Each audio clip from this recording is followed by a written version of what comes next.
नमस्कार. आता आपण बनवूया तिळाची साखरेतली वडी. त्याआधी बघितली ती गुळातली वडी, आता आपण साखरेतली. त्यासाठी कढई गॅसवर ठेवायची आणि 1.5 वाटी साखर, 1 वाटी तीळ, 1 वाटी शेंगदाण्याचा कूट, 1 चमचा तूप आणि 1.5 वाटी साखर. हे प्रमाण लिहून ठेवायचं कधीही, म्हणजे मग आपल्याला कधी करता येतं. हे तूप टाकायचं. तूप टाकल्यावर 1.5 वाटी साखर टाकायची. हवी तर तुम्हाला साखर कमी जास्त करू शकता. आणि ते कॅरेमल झालं ठेवायचं. ही साखर अशी पसरून ठेवायची, म्हणजे मग साखर विरघळते.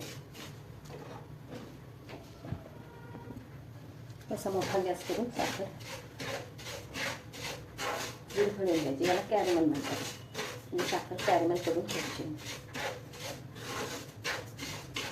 असे 5 मिनिटं तरी जातातच. असं गॅस कमी जास्त करून साखर पातळ एकदम करून घ्यायची.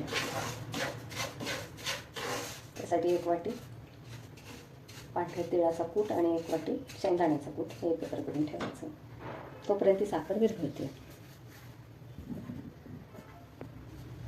साखर अशी अधूनमधून हलवायची आणि थांबता वेळेस अशी जरा पसरून ठेवायची.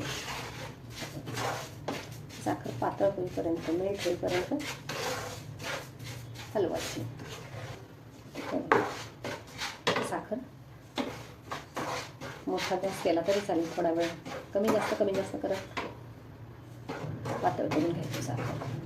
साधारणतः 5-7 मिनिटं लागतातच. तर चांगली मेल्ट झालेली आहे. त्यामध्ये थोडीशी वेलची पावडर टाकायची.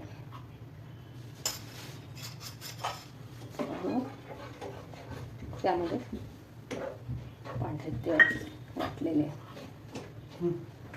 शेंगदाण्याचा कूट, त्याचं सगळं एकत्र करून घ्यायचं. त्याचं मिक्स करून घ्यायचं. स्पीडमध्ये करायचं हे काम. गॅस बंद करायचा आणि पोळपाटावर वगैरे हे असं काढून घ्यायचं. चिकटत नाही अजिबात. आणि मग लगेचच एखाद्या लाटण्यानं लाटून घ्यायचं. असे चटके असतात, त्यामुळे हात नाही लावायचा तिला.